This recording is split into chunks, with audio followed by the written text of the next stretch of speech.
Hello and नमस्कार। Welcome to all. आप सभी का स्वागत है रणधीर एजुकेशन में। भाई आज का जो हमारा लेक्चर रहेगा वो रहेगा इंडियन काउंसिल एक्ट 1861। इसके बारे में पूरी डिटेल जानेंगे। राष्ट्रीय कांग्रेस की स्थापना कैसे होती है, जो आप जानते हैं कि भारतीय राष्ट्रीय कांग्रेस है, उसकी स्थापना कैसे होती है। इंडियन काउंसिल एक्ट 1892 के बीच में बंगाल का विभाजन, भारत का संवैधानिक विकास के तहत हम अब सब चीजों को पढ़ रहे हैं। हम जितने भी एक्ट आए हैं इसके पीछे हिस्टोरिकल बैकग्राउंड क्या रहा है इसको भी बहुत बारीकी से समझ रहे हैं। आपको पता है कि संवैधानिक विकास की जो शुरुआत होती है वो शुरुआत होती है 1773 के रेगुलेटिंग एक्ट से, जब वहां की ब्रिटेन की संसद हमारे देश में एक एक्ट बना करके भेजती है ईस्ट इंडिया कंपनी को कंट्रोल करने के लिए, और उसका नाम रखा जाता है द रेगुलेटिंग एक्ट 1773। उसके बाद आपने एक एक्ट पढ़ा जिसको हम एक्ट ऑफ सेटलमेंट कहते हैं 1781। उसके बाद 1784 में फिर से एक एक्ट आता है पिट्स इंडिया एक्ट। इसके बाद फिर आप जानते हैं कि 20 साल पूरे हो जाने पर 1773 के एक्ट के 1813 में, एक तो आपका 1773 में आ जाता है, उसके बाद 1793 में, उसके बाद 1813 में, उसके बाद 1833 में, उसके बाद 1853 में। इस तरह से एक्ट हमने बारी बारी से समाप्त कर लिए हैं। उनके बारे में A to Z जान लिया है कि भाई पीछे का हिस्टोरिकल बैकग्राउंड क्या रहा है, साथ ही साथ उसमें क्या क्या प्रावधान किए गए हैं। फिर आप जानते हैं कि 1857 की क्रांति हुई। क्रांति के बारे में भी हमने A to Z सब कुछ समझ लिया था कि हमारी इंडियन पॉलिटी पर, यानी हमारा जो संवैधानिक विकास चल रहा था, इस पर इसका इंपैक्ट क्या पड़ा ये भी हमने जान लिया।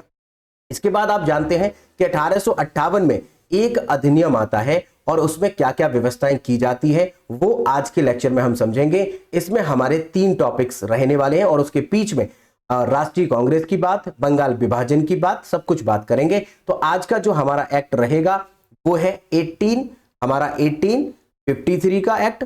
इसके अलावा हमारा रहेगा 1861 का एक्ट और 1892 का एक्ट। ठीक है, भारत का संवैधानिक विकास आपका बढ़िया से तैयार हो जाएगा, इतना हमारा आपसे प्रॉमिस है। आगे बढ़ते हैं भाई। इसमें जानते हैं कि आपने लास्ट लेक्चर में ये जाना कि 1857 की जो क्रांति हुई तो वहां की जो रानी थी वो बोली कि अब भारत में ईस्ट इंडिया कंपनी का राज खत्म करने का समय आ गया है, और उसने ईस्ट इंडिया कंपनी का जो रूल था उसे समाप्त किया और भारत के लोगों से कहा कि ये कंपनी आपके लोगों के साथ में धार्मिक भावनाओं को आपकी आहत कर रही थी, हड़प नीति चला रही थी, लेकिन अब आपके साथ ये काम नहीं करेगी, अब आप पर यही काम हम करेंगे। मतलब बात वही कि अब इसने कह दिया कि धार्मिक नीतियों पर हस्तक्षेप नहीं करेंगे, लेकिन अब डायरेक्ट हम कंट्रोल करेंगे। कहने का मतलब ईस्ट इंडिया कंपनी नहीं करेगी। तो ऐसे में हमने पूरा जो संविधान की शुरुआत थी इसे हमने 2 भागों में बांट दिया है। इतिहास को भी 2 भागों में बांटा गया। एक समय वो जब east India company direct rule करती है और वो कहलाता है कंपनी रूल।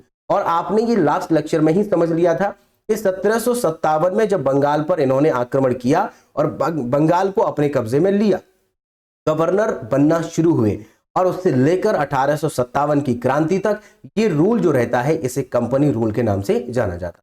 और फिर 1858 में आप जानते हैं 1 नवंबर 1858 को फिर आता है रानी विक्टोरिया का घोषणा पत्र, और इस मैनिफेस्टो में यह कहा जाता है कि अब आपके साथ जो हम पुरानी चीजें कर रहे थे वो नहीं करेंगे, और गवर्नर जो था पहले गवर्नर जनरल, इसका पद ही हम समाप्त कर देंगे। तो वो पद समाप्त किया, ऐसा आपने लास्ट लेक्चर में पढ़ लिया है।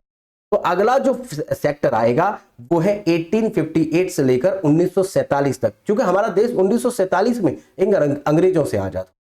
तो ऐसे में दूसरा जो है वो क्राउन रूल कहलाता है, पहला वाला कंपनी रूल कहलाता है। इसमें हमने जो पढ़ा, इसमें हमने जाना कि 1858 से 1947 का जो समय है वो कंपनी रूल के नाम से आएगा। ठीक है, मैं साइड में हट जाता हूं, आप चाहें तो स्क्रीनशॉट ले सकते हैं। यहां पर हमारा ये समय आप याद रखेंगे 1858 से, और यहां पर 1757 से।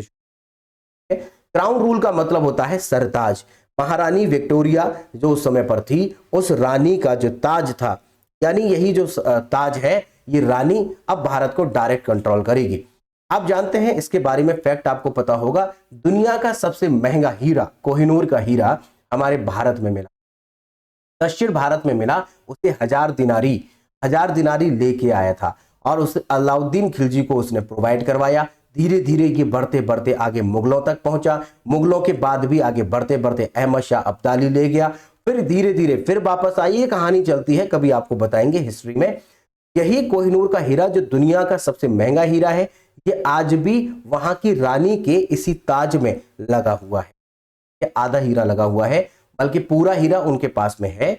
और वहीं की म्यूजियम है, उसमें हमारे यहाँ की तलवारें, हमारे यहाँ की बहुत सारी चीजें जो हमारे यहाँ होनी चाहिए थी, उन लुटेरों के यहाँ आज भी है। म्यूजियम में आप देख सकते हैं, अगर कोई ब्रिटेन जाता होगा म्यूजियम में क्या क्या हमारे यहाँ की कुछ तलवारें, जो बड़े बड़े सेनापति रहे, बड़े बड़े राजा रहे, उनकी तलवारें वहां रखी हैं, जो कि हमारी चीजें थी, बट वहां ले जाए कि भाई अपना आदमी तो वहां पहुंच गया है, ऋषि सुनक, लेकिन क्या कर सकते हैं, बाकी आप जानते हैं। आगे बढ़ते हैं भाई, यहाँ पर 1858 का जो एक्ट पढ़ने जा रहे हैं, इसमें क्या क्या हमें मिलने वाला है।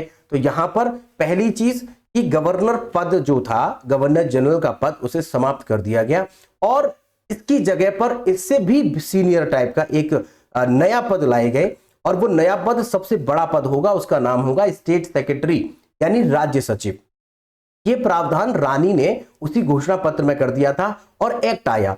एक्ट जो आता है उसका नाम है इंडियन गवर्नमेंट एक्ट 1858। इसमें प्रावधान किया गया कि अब सबसे बड़ा जो अधिकारी होगा उसका नाम होगा राज्य सचिव। पोस्ट का नाम है स्टेट सेक्रेटरी। यही जो स्टेट सेक्रेटरी होगा, ये दरअसल वहां की संसद में उनका एक कैबिनेट का मंत्री होगा। जैसे हमारे देश में आप जानते हैं कैबिनेट जो होती है, ये कैबिनेट जो बनती है, इसमें बड़े बड़े मंत्री होते हैं और प्रधानमंत्री शामिल होता है। मंत्रिमंडल, मंत्री परिषद, कैबिनेट, काउंसिल ऑफ मिनिस्टर्स, इन सब में क्या फर्क है आगे चल करके हम आपको A to Z समझाएंगे सिंपल भाषा में। ठीक है, बने रहिएगा, आपको सब कुछ समझ में आए। यहां पर जो कैबिनेट का जो मेंबर था, एक मंत्री, उसे यहां का राज्य सचिव बनाया गया, जो भारत को समझ। देख रहे हैं, वहां की सरकार भी ऐसा प्रावधान करती है। इस राज्य सचिव का नाम जो पहला बनता है, लॉर्ड स्टेनली। क्या नाम है उसका? लॉर्ड स्टेनली, जो भारत का पहला राज्य सचिव बना 1858 के एक्ट के तहत। अगर देखें इसके अंडर में कौन रहेगा, तो दरअसल इसे रिपोर्ट करने वाला होगा जिसका नाम है वाइसराय। ये वही वाइसराय है जो पहले कभी गवर्नर जनरल हुआ करता था। उसी गवर्नर जनरल की पोस्ट का नाम बदल दिया गया। अब यह सीधे रिपोर्ट करेगा राज्य सचिव को, और राज्य सचिव तो वहां की रानी को रिपोर्ट करेगा ही करेगा। तो मतलब अब लायबिलिटी जो हो गई इस गवर्नर की ईस्ट इंडिया कंपनी को नहीं रही, ये सीधे किसको हो गई? वहां की रानी को। यही वाइसराय, मतलब हमने अब लास्ट लेक्चर में बताया था, कान इधर से पकड़िए या इधर से सीधे पकड़िए, बात एक ही है। तो आदमी वही है। इस आदमी का नाम है लॉर्ड कैनिन।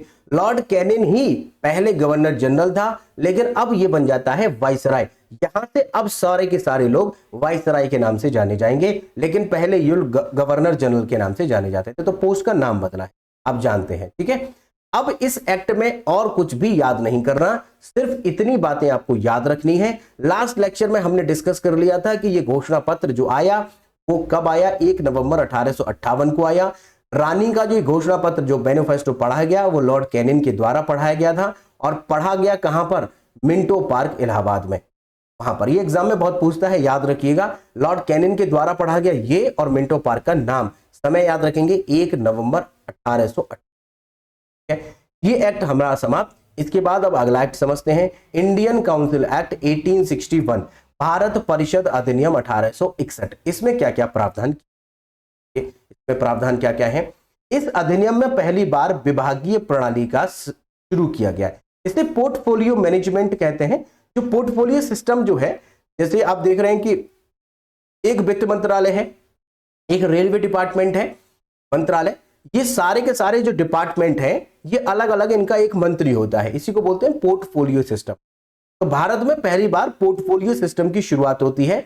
एक मंत्रालय का एक हेड बना दिया जाता है। जैसे आप जानते हैं मंत्री हैं, कोई वित्त मंत्री है, कोई आपका रेल मंत्री है, कोई कानून मंत्री है, ये सब जो होते हैं, इसी तरीके को हम बोलते हैं पोर्टफोलियो सिस्टम, या फिर हम बोल सकते हैं डिपार्टमेंटल सिस्टम। विभागीय प्रणाली यहां से शुरू होती है। एग्जाम में आता है ये सब, ध्यान रखिएगा।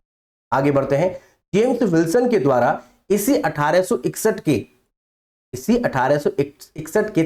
एक्ट के तहत भारत में पहली बार बजट पेश किया जाता है। देखिए, ये जेम्स विल्सन है, इनके द्वारा पहली बार भारत में बजट पेश किया जाएगा। याद रखेंगे, पहली बार जो बजट पेश होता है ना, तो आप जानते हैं कि हमारे देश में पहले इनकम टैक्स नहीं लगता था, लेकिन इसी बजट में पहली बार इनकम टैक्स लगाया गया। और इनकम टैक्स उन लोगों पर लगा जिनकी सैलरी जो सालाना 500 रुपए से ज्यादा कमाते हो। अब आप कहेंगे 500 कम है, उस टाइम के हिसाब से ज्यादा थे, आज की डेट में बहुत कम है, लेकिन उस टाइम पर आप जानते हैं 12 आना, ये पैसे वैसे बहुत चलते थे, तो कम वैल्यू, आज की डेट में रुपए की वैल्यू बहुत कम है, उस समय पर रुपए की वैल्यू ज्यादा थी। रुपया मीन्स कि जिस समय पर ये करेंसी चलती थी, तो उस समय की बात बता रहे हैं, तो उस समय पर 500 रुपए जो भी साल भर में कमाता है उस पर क्या लगा दिया इन्होंने, टैक्स लगाना शुरू किया, इनकम टैक्स। तो एग्जाम में सवाल आता है कि बताइए फादर ऑफ इनकम टैक्स कौन है, तो जेम्स विल्सन, यही जो बंदर जैसे आपको दिख रहे हैं, इन्हीं के बारे में याद रखना भाई, जेम्स विल्सन यही है। और देखो चेहरा भी आप गौर से देखिए, ये बंदर ही लगेंगे आपको। जेम्स विल्सन जो है, इन्होंने ही भाई पहली बार बजट पेश किया और 500 रुपए से ज्यादा पर लगा दिया। एक बार एग्जाम में सवाल आया कि पहला जो बजट पेश है वो जेम्स विल्सन के द्वारा किया गया, और इनकम टैक्स के फादर किसे कहा जाता है, और ऑप्शन में जेम्स विल्सन दिया ही नहीं, क्योंकि क्वेश्चन में पूछ लिया, वो घुमाना चाह रहा था। ऑप्शन में दे रखा था लॉर्ड कैनिन, तो ऐसे में उस समय पर लॉर्ड कैनिन वाइसराय था, तो भाई राइट आंसर लॉर्ड कैनिन ही हो जाता, क्योंकि ऑप्शन में था ही नहीं, तो लॉर्ड कैनिन चूंकि वो सबसे बड़ा अधिकारी था, ऐसे देखें राज्य सचिव के बाद दूसरा बड़ा अधिकारी, इसलिए उसको राइट आंसर मान लिया गया। तो आप देख लीजिएगा ऑप्शन में क्या है। वैसे ऑप्शन में सीधे सवाल पूछता है तो आपका जेम्स विल्सन ही देता है। बजट पेश हो गया। बजट आप जानते हैं हमारे देश में अब तो खैर नॉर्मल समय पर सुबह के टाइम ही पेश हो जाता है। शुरुआत में 5 बजे पेश होता था शाम को, और शाम को आप जानते हैं कि सब कुछ ऑफिस बंद होने लगते हैं, लेकिन शाम को बजट पेश होता था। इसका कारण क्या है, आपको क्या लगता है इसका कारण क्या होगा? भाई इसका कारण देखिए सिंपल सा है कि हमारे यहाँ की जो स्थिति है सूर्य के आधार पर यदि देखें तो उन्होंने 0 डिग्री एक लाइन डाली हुई है, 0 डिग्री लाइन जिसको हम देशांतर रेखा कहते हैं। लॉन्गिट्यूड होता है ये, लॉन्गिट्यूड 0 डिग्री जो है वो ब्रिटेन से गुजरता है, तो ब्रिटेन से जितने भी देश पीछे हैं, वेस्ट में है, उनका समय पीछे चलता है, और जो ब्रिटेन से आगे है उनका समय आगे चलता है। तो अगर हम कहें कि हमारा जो समय है वो 5.5 घंटे जीएमटी आगे है। इसके बारे में पूरी डिटेल यदि समझना चाहते हैं कि भाई एक अगर देश में कोई व्यक्ति है और दूसरे देश में भी कोई व्यक्ति है, तो दोनों के देश में कितना समय हो रहा होगा, कितने बज रहे होंगे, ये सब ज्योग्राफी की क्लासेस में हम आपको निकालना भी बताएंगे कि देशांतर के आधार पर हम कैसे समय निकालते हैं। हमारा जो समय है वो जीएमटी से 5.5 घंटे आगे है। इसका क्या कॉन्सेप्ट है, सारी बातें आपको ज्योग्राफी में A to Z समझा देंगे, कोई कंफ्यूजन नहीं रहेगा। ठीक है, ये हमारा वादा है आपसे। तो ऐसे में हमारे यहां समय आगे चलता है, बट वहां पर समय पीछे चलता है। हमारे यहाँ 5 बजते हैं तो वहां पर मॉर्निंग के बाद का समय होता है, जैसे हमारे यहाँ पर जो समय 11, 12, 10 के आसपास का होता है, वही समय वहां पर होता था। एग्जैक्ट समय निकालना बताएंगे आपको, टेंशन मत लीजिएगा। ठीक है, तो भाई इसीलिए क्योंकि वहां से कॉल आता था कि हाँ जी बजट पेश कर रहे हैं, ठीक है करिए, इसीलिए ये लोग बागड़ बिल्ले सब 5 बजे पेश करते थे। और ये प्रथा हमारे देश में पता नहीं कितने समय तक चलती रही, ये लगातार हम कॉपी करते रहे। लेकिन भाई भारत वालों को सोचना चाहिए था, ये तो अंग्रेजों के टाइम की बात थी, क्योंकि अंग्रेजों को रिपोर्ट करना पड़ता था कि यहाँ क्या चल रहा है, बजट में आपने क्या पेश किया, वहां बताना पड़ता था, वहां दिन था, यहाँ रात तक हो जाती थी। इसीलिए भाई हमारे देश में बड़ी बाद में इसको बदला जाता है। बहुत सारी चीजें हैं, आप जानते हैं, काला कोट, काले कपड़े, ये सब उसी समय से प्रथाएं चली आ रही हैं और आज भी हम इसको फॉलो कर रहे हैं। हालांकि ठीक है, जो भी है ठीक है। ठीक है भाई, आगे बढ़ते हैं। गवर्नर जनरल को पहली बार यहां पर अध्यादेश जारी करने की शक्ति प्रदान की गई।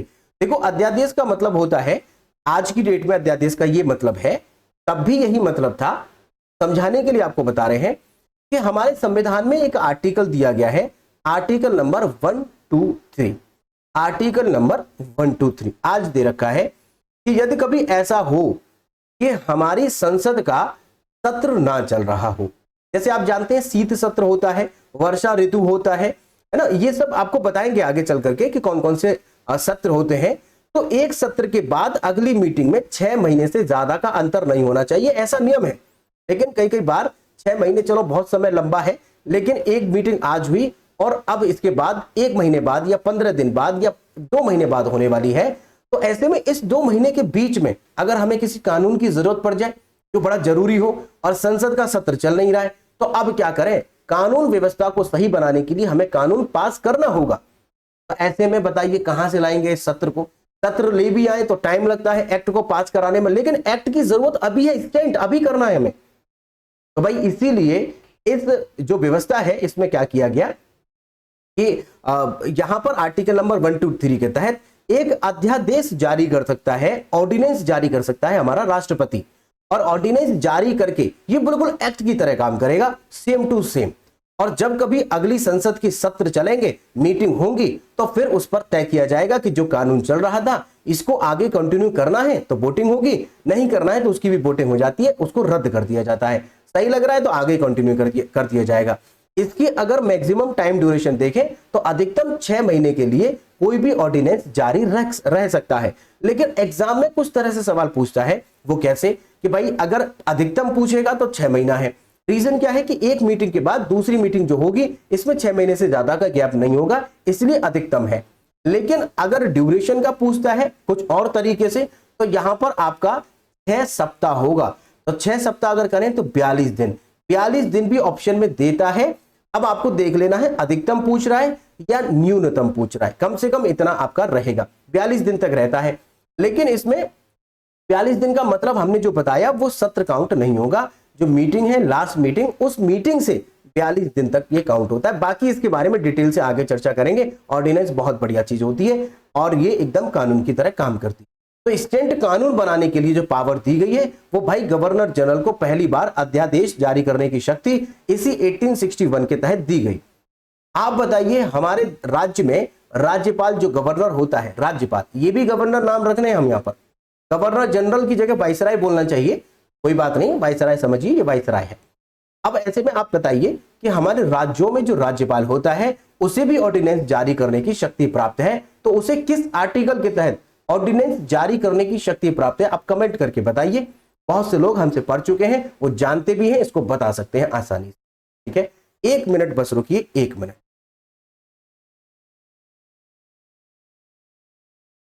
Just a minute.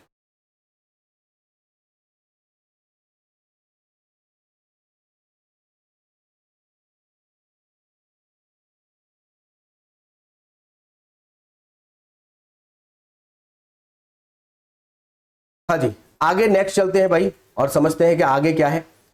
इस समय पर जो 1862 में जाकर के 1861 के एक्ट के तहत इसके बाद 3 भारतीयों को विधान परिषद में नॉमिनेट किया गया है लॉर्ड कैनिंग के द्वारा, ठीक है, वाइसराय कैनिंग के द्वारा, जिसमें 1 नंबर 1 फर्स्ट आप याद रखेंगे बनारस के राजा, दूसरा पटियाला के महाराजा, तीसरा सर दिनकर राव।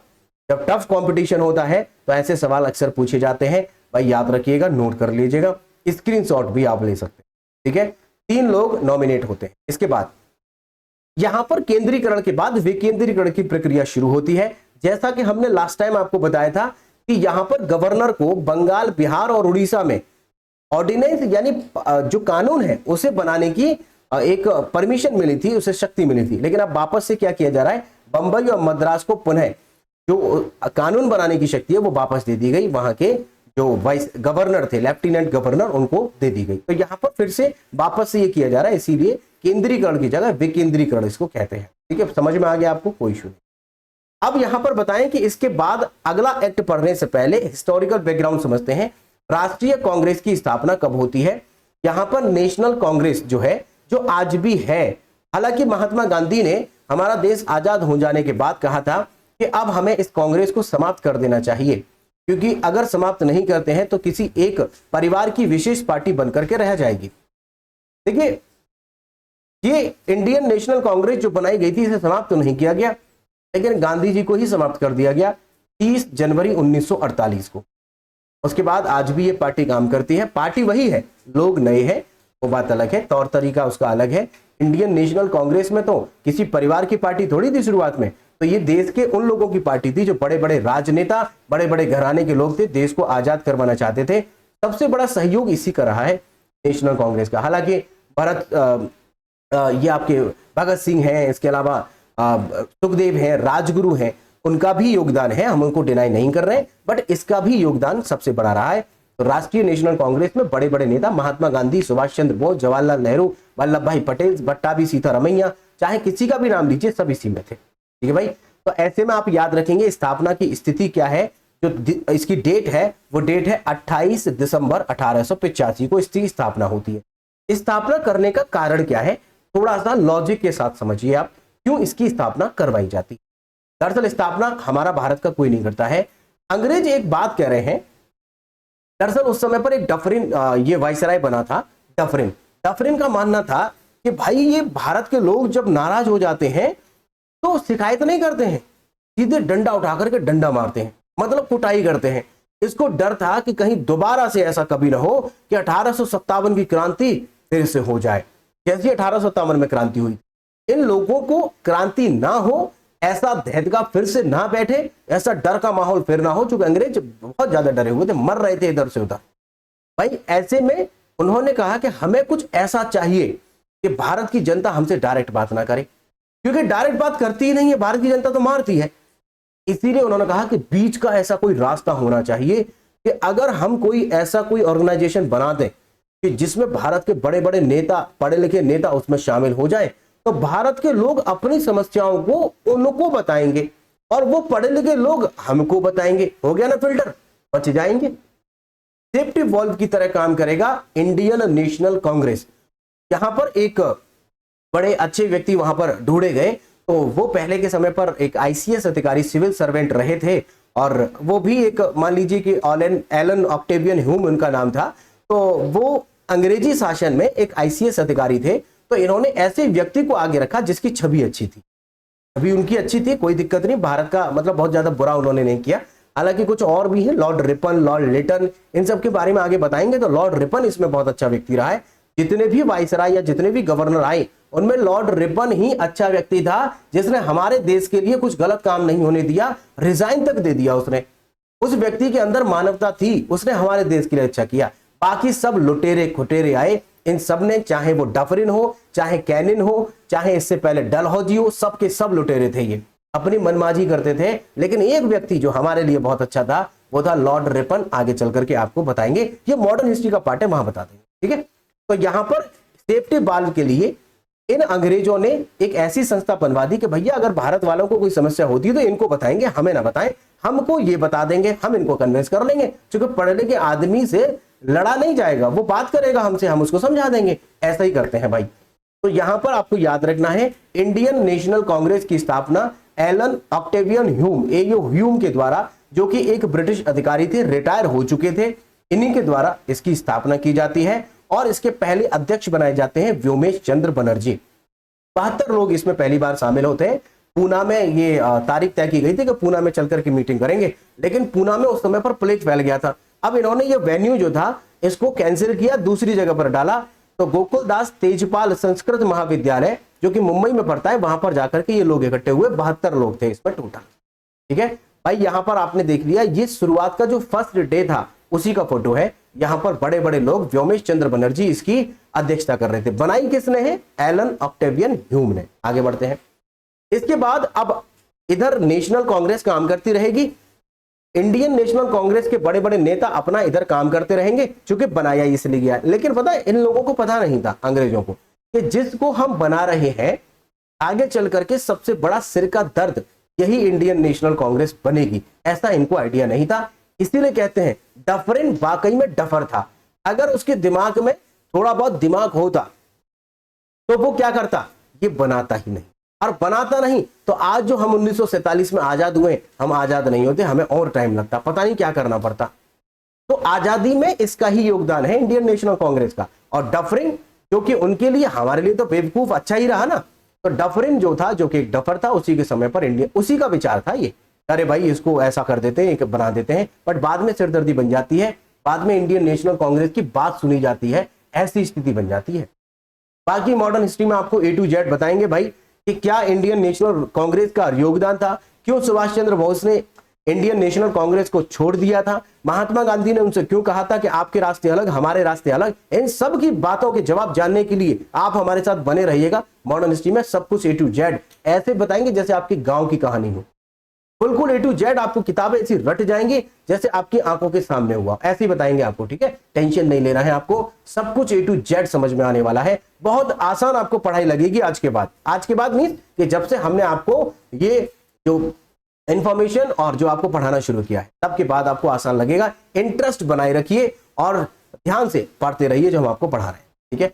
अब अगला जो एक्ट पढ़ेंगे, चूंकि इंडियन नेशनल कांग्रेस बन ही चुका है, अब अगला जो आएगा एक्ट उसका नाम है इंडियन काउंसिल एक्ट 1892। देखिए भारत के लोग अब इंडियन नेशनल कांग्रेस की तरफ से धीरे धीरे अब इसमें शिफ्ट हो रहे हैं, अब धीरे धीरे भागीदार बन रहे हैं, क्योंकि भागीदार बनाना ही पड़ेगा, क्योंकि इंडियन नेशनल कांग्रेस बनाई क्यों फिर, जब अगर आपको कोई भागीदार नहीं बनाना है, नहीं तो फिर पिटो। तो पिटना ये चाहते नहीं, इसलिए धीरे धीरे अब ये क्या करते हैं, अंग्रेज लोग धीरे धीरे इन बड़े बड़े नेताओं को शामिल करना शुरू करते हैं। इसमें क्या प्रावधान किया गया, एग्जाम में बहुत पूछा गया है, रिपीट किया गया है, याद रखिएगा। इसमें बजट पर बहस करने की अनुमति भारतीयों को पहली बार मिली, लेकिन याद रहे केवल बहस करने की अनुमति थी, वोट देने की अनुमति नहीं। पॉइंट टू बी नोटेड कि वोट देने का अधिकार इसमें नहीं मिला, लेकिन बजट पर बहस करने का अधिकार, बोलने का अधिकार मिला। ये पॉइंट आपको याद रखना है। पहली बार इसमें निर्वाचन शब्द प्रयोग किया गया।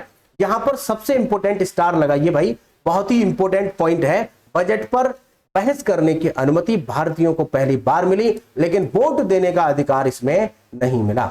Indians were given the right to have a limited debate on the budget but not to be vote। Budget क्या होता है, बजट का नाम बजट ही क्यों है, हमारे संविधान में कहीं बजट क्यों नहीं नाम है, इसकी जगह पर कौन सा नाम प्रयोग होता है, बजट की क्लास लेके आएंगे, उसमें बताएंगे आप। ठीक है, आगे बढ़ते हैं भाई। इसके बाद अब फिर से ऐतिहासिक घटना पर आ जाते हैं। आगे क्रम वाइज हम बढ़ रहे हैं। बंगाल विभाजन, ये दरअसल बंगाल विभाजन में यहां थोड़ा हमारा रह गया है, यहां हम नोट कर देते हैं। बंगाल विभाजन जो होता है वो क्यों होता है, क्या कारण है, सब बताते हैं। बट ये बंगाल का विभाजन 1905 में होता है, याद रखिएगा। बंगाल विभाजन लॉर्ड कर्जन के द्वारा 1905 में किया जाता है। क्यों किया जाता है, कारण समझो। देखिए इन अंग्रेजों का ये मानना है कि अगर हमें भारत में रहना है तो इसका एक ही उपाय है, भारत में यदि रहना है तो इसका एक ही उपाय है, क्या, इन भारतीयों को यदि आपस में लड़ा दें तो ये आपस में लड़ेंगे और हमसे शिकायत करेंगे। हम क्या करेंगे, तुम में कमी नहीं है उसमें है, जब वो आएगा तो कहेंगे कि तुम में कमी नहीं है उसमें है, आपस में भिड़वाते रहेंगे, शासन मस्त चलता रहेगा, कोई इशू नहीं है। लेकिन अगर ये लोग एक हो जाते हैं तो फिर मार मारते हैं, जैसे 1857 में मार मारी थी। इसीलिए भाई इन लोगों ने क्या किया, दिमाग लगा करके कि इनका विभाजन करें कैसे, इनमें फूट डालें कैसे, तो इन्होंने एक क्षेत्र पकड़ा। देखो क्षेत्र कैसे, ये हमारा प्यारा भारत है, ठीक है भाई। इस भारत में इधर का जो हिस्सा है इसको बोलते हैं बंगाल।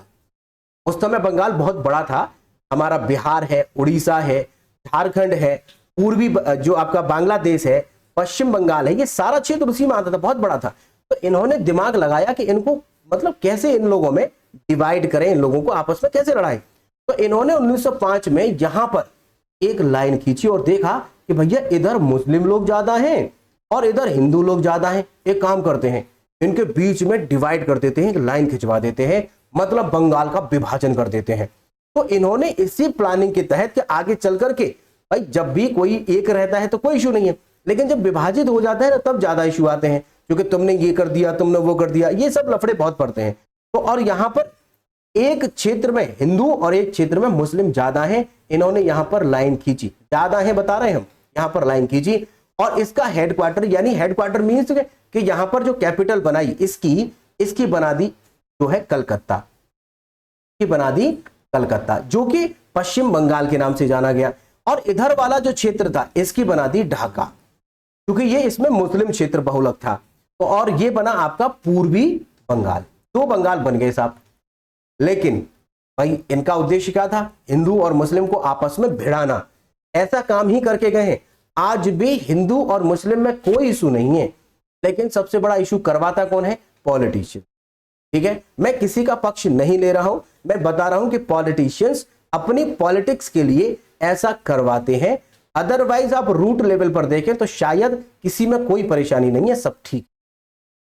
शुरुआत में अगर आप याद करें कि जब अकबर का शासनकाल था तो उसका सेनापति आप जानते होंगे राजा मानसिंह एक हिंदू था, और जब हल्दी घाटी का युद्ध हुआ उसका सेनापति एक मुस्लिम था।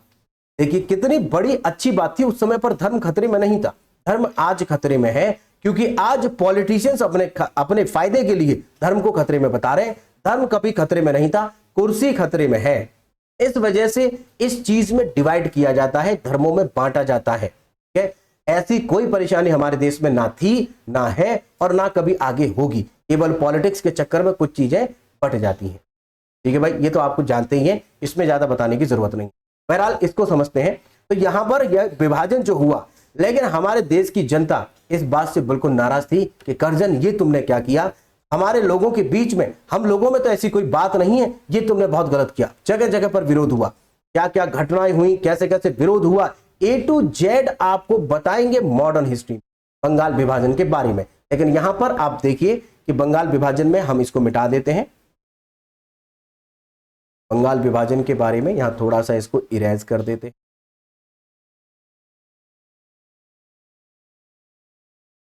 ठीक है भाई, अब यहां पर देखिए, यहां 28 दिसंबर 1905 याद रखेंगे, 1905 है, 1905 है। आपके लिए इतनी मेहनत करते हैं, रह गया है ये हमसे टाइप करने से। ये यहां पर 28 दिसंबर नहीं है, थोड़ा सा 1 सेकंड रुक जाइए बस।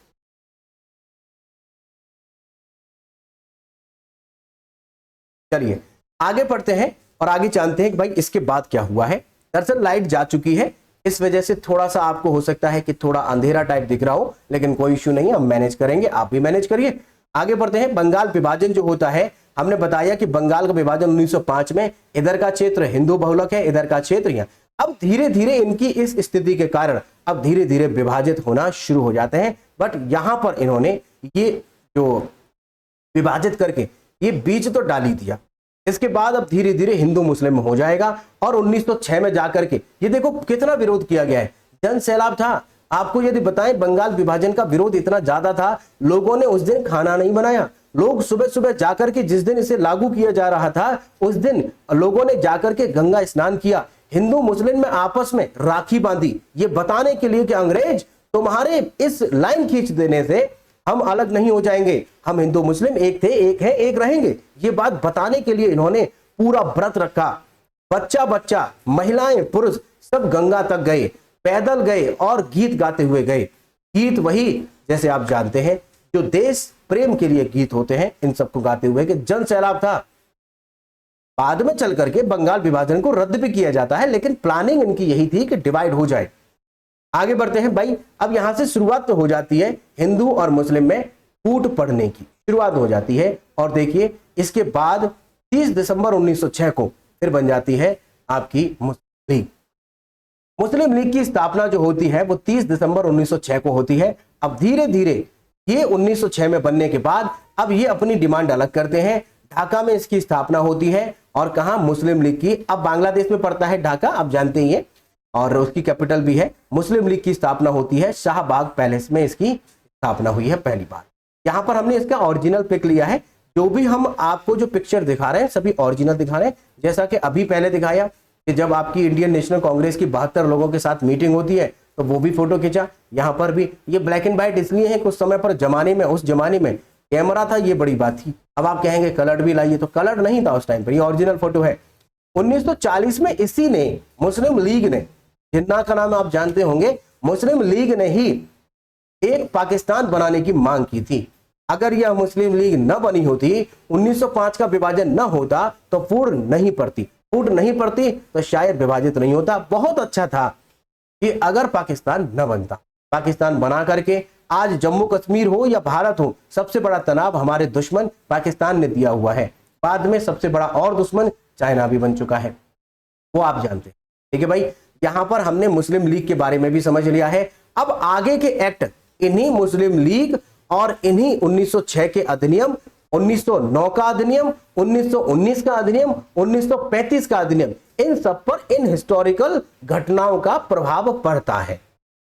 आई होप जैसे मैंने आपको समझाया है आपको समझ में आ गया होगा। लेकिन फिर भी अगर आपका कोई डाउट है, कोई प्रश्न है, तो आप कमेंट कर दीजिए, मैं आपको उसका जवाब दे दूंगा नेक्स्ट लेक्चर में। एक बात और, यहां पर अभी लास्ट लेक्चर में जब हमने बात की थी तो सवाल कुछ पूछे गए थे और हमने पूछा था कि राजा को राजा की उपाधि किसके द्वारा दी गई थी। राजा राममोहन राय को राजा की उपाधि किसके द्वारा दी गई थी, और हमने कहा भी था कि जो भी जवाब देगा हम उसका नाम मेंशन करेंगे। ये बहुत ही अच्छे व्यक्ति हैं और इनका नाम है गोपाल कुमार। और एक और बहुत अच्छे व्यक्ति हैं जिनका नाम देखिए मैं आपको बता रहा हूं, अक्सर उनके कमेंट आते हैं और उनके कमेंट करने के लिए बहुत बहुत शुक्रिया। इनका नाम जो इन्होंने आईडी बना रखी है और इनका नाम है दी लेजेंड किलर। भाई दी लेजेंड किलर, आप बहुत अच्छे कमेंट करते हैं और आपका सवाल का जवाब भी बहुत आता है, इसीलिए हम आपको अप्रिशिएट करना चाहेंगे कि भाई ऐसे ही पढ़ते रहिए, आपका सिलेक्शन एक दिन जरूर होगा। जो भी आप चाहते हैं आपको वो जरूर मिलेगा। आप कोशिश करते रहिए, हम जो पढ़ा रहे हैं उसे पढ़ते रहिए। आपका बहुत बहुत शुक्रिया जो आप कमेंट करते हैं। अच्छा, इसके अलावा एक और है, इनका नाम है आई फील मीत। इन्होंने आईडी बनाई हुई है आई फील मीत। इन्होंने भी जवाब दिया है कि अकबर II ने इन्हें राजा को, राजा राममोहन राय को राजा की उपाधि दी है। तो आप लोगों का जवाब देने के लिए बहुत बहुत शुक्रिया और अप्रिशिएट मैं आपको करना चाहूंगा कि आप जो जवाब दे रहे हैं इसका मतलब आप ध्यान से चीजों को सुन रहे हैं और पढ़ रहे हैं। यही एग्जाम में आपके में आना है। ठीक है भाई, अगर आपका अभी कोई प्रश्न है जो आज हमने लेक्चर समझा या पुराने जो अभी हमने लेक्चर समझे हैं, तो आप कमेंट कर दीजिए, हम आपको उसका जवाब दे देंगे। ठीक है, बाकी अगर अभी तक आपने चैनल को सब्सक्राइब नहीं किया है, पहली बार चैनल पर आए हैं, तो इस चैनल को सब्सक्राइब कर लीजिए, बेल आइकन को जरूर प्रेस कर लीजिए जिससे कि नोटिफिकेशन आपको सबसे पहले मिल सके। ठीक है, इसके अलावा आप हमें ज्वाइन कर सकते हैं टेलीग्राम पर, इंस्टाग्राम पर, फेसबुक पर @रणधीर एजुकेशन लगा के सर्च करिएगा, हमारा टेलीग्राम का चैनल मिल जाएगा। वहां पे current affair daily quiz form में हम कराते हैं। ये लोगो है, ये लोगो आपको दिख जाएगा। ठीक है भाई, इसके अलावा भाई लास्ट तक, लेक्चर के लास्ट तक बने रहने के लिए, लाइट चली गई है, लेक्चर के लास्ट तक बने रहने के लिए आपका बहुत बहुत धन्यवाद। थैंक यू सो मच, शुक्रिया।